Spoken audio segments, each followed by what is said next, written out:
ट्रांसल्वेनिया Romania अपनी एक history रखता है। एक घने जंगलात के दरमियान वाक़ ब्रेन कैसल और पोइनारी सिटाडल कैसल में यहाँ पर रहता था एक मशहूर और ईवल कैरेक्टर ड्रैकुला। ये ड्रैकुला जो कि मशहूर था व्लाद दी एम्पलर के नाम से।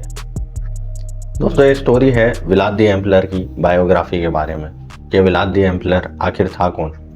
इसके बारे में मशहूर ये है कि एक ड्रैकुला था। क्या यह खून पीने वाला ड्रैकुला था?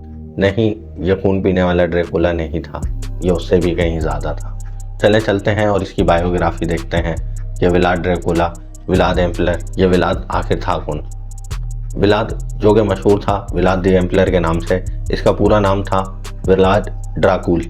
ड्राकुल इसका सरनेम था, यानी इसके वालिद का नाम था। इसके वालिद का पूरा नाम था व्लाद ड्राकुल। सिमिलरली इसका नाम भी व्लाद ड्राकुल था। ये था व्लाद ड्राकुल स्वयं, यानी कि व्लाद ड्राकुल 3। व्लाद ड्राकुल जो कि ख़तरनाक तरीन और ईवल तरीन शख्सियत का हामिल था। ये किस तरह से ईवल बना और किस तरह से इसकी शख्सियत बदली थी, इसका मैं आगे चल के आपको बताता हूँ। अब आते हैं इसके बाप के ऊपर। इसका बाप जो कि उस्मानिया सल्तनत के ज़ेर तसल्लुत था, यानी कि उस्मानिया सल्तनत इसके बाप की हुकूमत को, वलाचिया को सपोर्ट करती थी। इसका बाप वलाचिया का हुक्मरान था 1436 के दौर से। 1436 से लेके 1447 तक इसके बाप की हुकूमत रहती है, जबकि इसका बाप और इसका भाई यानी कि व्लाद का बड़ा भाई 1447 की जंग में मारे जाते हैं हंगेरी हुकूमत के हाथों। इसके बाप के मरने के बाद व्लाद की फैमिली में व्लाद और उसका भाई राडू बचे थे। व्लाद और राडू दोनों हुकूमत उस्मानिया के ज़ेर साया थे, यानी कि इनकी कफ़ालत की जाती थी हुकूमत उस्मानिया के दौर में। ना सिर्फ इनकी कफ़ालत की जाती थी बल्कि इनकी तालीम, इनकी तरबियत, यानी कि इनकी जंगी मशक़ें, ये सब भी हुकूमत उस्मानिया ही देखती थी। व्लाद जो कि ताकत के हिसाब से काफ़ी ज़्यादा ताकतवर रहा था राडू से। कहा जाता है इसकी जंगी सलाहियत भी बहुत ज़्यादा अच्छी थी। उस्मानी सल्तनत के लिए इसने कुछ जंगों में हिस्सा लिया था, जिसमें इसने साबित करा था ये काफ़ी ताकतवर इंसान था। उसके बाप के मरने के बाद उसकी जो हुकूमत थी वलाचिया की, वो असूलन इसी को मिलनी थी। उसने वहाँ पर जाकर जबरन तसल्लुत हासिल कर लिया। ये जबरन तसल्लुत ये था कि इसने जाके वहाँ पर अनाउंस कर दिया कि मैं ये हुक्मरान हूँ वलाचिया का। जो वलाचिया के लोग थे वो ड्राकुल फैमिली को जानते थे और वो जानते थे कि व्लाद ही नया हुक्मरान बनेगा। लेकिन उसने हरकत उस्मानिया सल्तनत की बगावत में आके की थी कि उसने जाके वहाँ पर जबरन तसल्लुत हासिल कर लिया था। इस तसल्लुत में उसने अपने कज़न व्लादिस्लाव को वहाँ से भगा दिया था। ये बात महमद को पता चली थी, लेकिन महमद ने इसके ऊपर इतना ज़्यादा नोटिस नहीं लिया। सुल्तान महमद उस वक्त ये बात जानते थे कि ये हुकूमत इसी की है, अब ये जिस तरह से करना चाहे।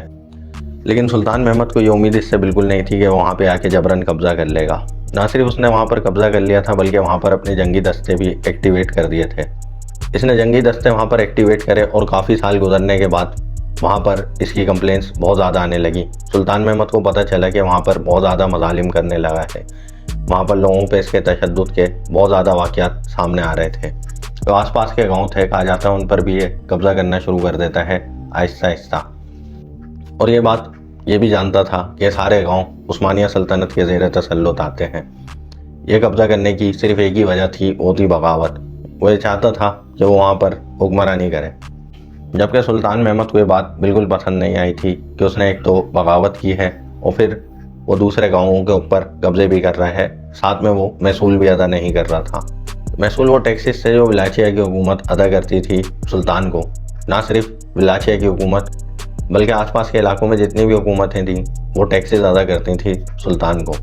जबकि व्लाद इसके बिल्कुल खिलाफ था। उसने बोला कि मैं किसी को कोई टैक्स अदा नहीं करूँगा। इस बात की हद तक, यानी कि इस बगावत की हद तक भी ठीक था। लेकिन जब उसने लोगों के ऊपर जुल्म मज़ालिम करना शुरू करे तो महमद के लिए रुकना मुश्किल हो गया था। दरअसल इसके जुल्म भी बहुत ज़्यादा ईविल थे। ये बहुत ख़तरनाक किस्म के लोगों के ऊपर तशद्दुद करता था। ना सिर्फ वो तशद्दुद करता था बल्कि उनकी दास्तान बहुत ही ज़्यादा भयानक रही थी। कहा जाता था लोगों को ज़िंदा जला देता था। एक और जगह पता चलता था कि लोगों को बॉयल कर देता था। अजीब व गरीब इसके तशद्दुद के तरीके थे। लोग इसके नाम से भी कांपने लगे थे कि किस किस्म का जल्लाद सिफ्त का इंसान है। सिर्फ यही नहीं कि वो वहाँ पर जबरन तसल्लुत कर रहा था, बल्कि उसने जाके हंगेरी हुकूमत से भी हाथ मिला लिया था। ये वही हंगेरी हुकूमत थी जिसने इसके बाप को 1447 में मार गिराया था। ये जानता था इस बात को कि यही मेरे बाप भाई के कातिल हैं, मगर फिर भी उसने आके उनसे हाथ मिला लिया था, क्योंकि वो दो तरफ का खतरा मोल नहीं लेना चाहता था। यानी वो मुसलमानों से और हंगेरी हुकूमत से एक साथ लड़ने के काबिल बिल्कुल नहीं था। उसको मालूम था कि अगर उसको हंगेरी हुकूमत की सपोर्ट मिल जाती है तो वो मुसलमानों से लड़ने के काफ़ी हद तक करीब आ जाता। उसकी फौजी ताकत इतनी ज़्यादा नहीं थी। उसने हंगेरी हुकूमत से हाथ मिलाया सिर्फ अपनी फौजी ताकत को बढ़ाने के लिए, जबकि कहा जाता है अंदर से वो हंगेरी हुकूमत से भी खार ही रखता था, और ये बात हंगेरी हुकूमत भी जानती थी कि हमसे खार रखता है। हंगेरी हुकूमत, जो कि उस्मानी एम्पायर की ज़मानों से दुश्मन थी, वो ये चाहती थी कि इसको सपोर्ट करें ताकि उस्मानी एम्पायर को कमज़ोर किया जा सके।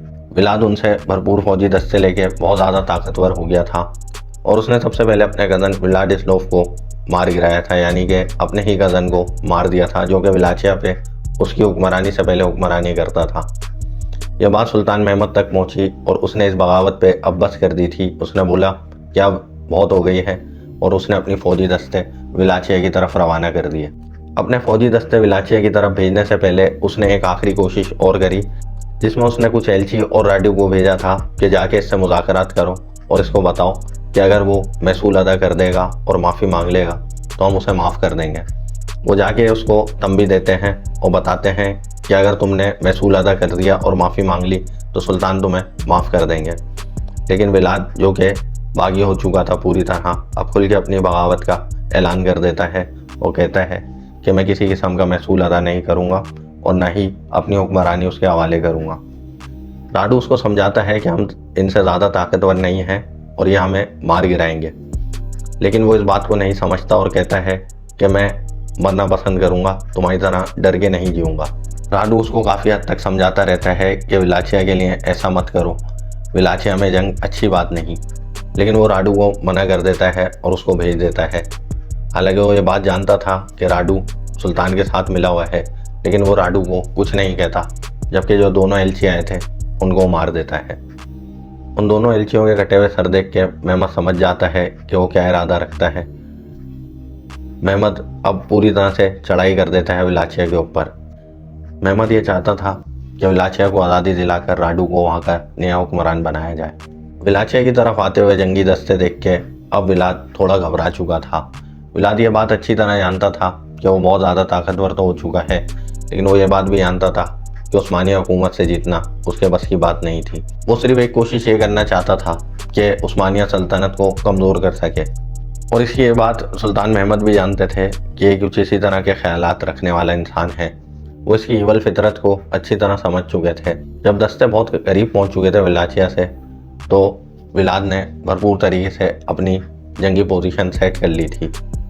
काफ़ी हद तक यह सुल्तानी हुकूमत को नुकसान पहुंचाने लगा था, लेकिन फिर सुल्तान महमद ने अपने मखसूस दस्ते बुलवा लिए थे, जिनके बारे में सुन के विलाद के पैर उखड़ चुके थे, क्योंकि उसको मालूम था कि वो दस्ते थे जो कई जंगें जितवा चुके थे उस्मानी एम्पायर को।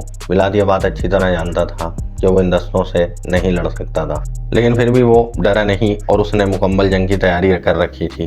जंग शुरू हो जाती है, काफ़ी ज़मानों तक ये जंग चलती है, और बिलाखिर विलाद ड्रैकुला मारा जाता है उन्हीं मखसूस दस्तों के हाथों। कहा जाता है इसको मारने के बाद इसको भी हेडेड कर दिया गया था, यानी इसका सर तन से जुदा कर दिया गया था, और वहीं कहीं इसको दफना दिया गया था। यहाँ पर आके इसकी स्टोरी मुकम्मल हो जाती है, यानी कि जो इसकी बायोग्राफी थी, जो इसकी ज़िंदगी थी, यहाँ पे आके ख़त्म हो जाती है। अब चलते हैं इसकी लेगेसी पे बात करते हैं कि चाहता क्या था। दरअसल विलाद बचपन से देखता आ रहा था कि वो उस्मानी हुकूमत के ज़ेर तसल्लुत थे, और उसको ये बात कभी भी पसंद नहीं आई थी।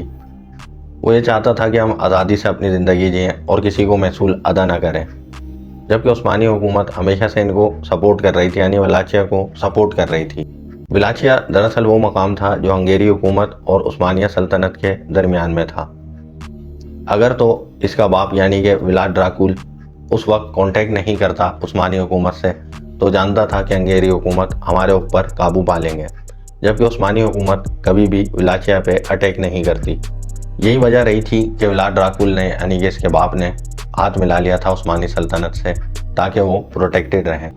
जबकि विलाद की सोच इससे डिफरेंट थी। वो अंगेरी हुकूमत और उस्मानिया सल्तनत दोनों को अपने ज़ेर तसल्लुत लाना चाहता था। इस बात का उसको भी अंदाज़ा था कि दोनों हुकूमतें मुझसे ज़्यादा ताकतवर हैं, लेकिन फिर भी वो इस चीज़ पे बज़िद रहा। सबसे ज़्यादा कहा जाता है इसको नुकसान पहुंचाया था इसकी ईविल फितरत ने। ये इतना ज़्यादा टेरिफाइंग और क्रूल किस्म का इंसान था कि किसी को भी जिंदा नहीं छोड़ता था। कहा जाता है अपने एनिमीज़ के साथ अजीबोगरीब हरकतें कर देता था। ना सिर्फ एनिमीज़ के साथ बल्कि बेकसूर गाँव वालों को भी इसने जिंदा जला दिया था, जिंदा मार दिया था। इसकी कहानियाँ बहुत ज़्यादा मशहूर हैं। कहा जाता है जो ब्रेन कैसल है उसके तहखानों में आज भी उन प्रिजनर्स की दर्द भरी आवाज़ें सुनाई देती हैं। ये इस किस्म का वैसी इंसान था कि इसके किए हुए तशद्दुदों को मैं यहाँ पर बयान भी नहीं कर सकता। ये तशद्दुद इतने ज़्यादा क्रूल होते थे कि जो देखने वाले होते थे वो देख के ही मर जाते थे।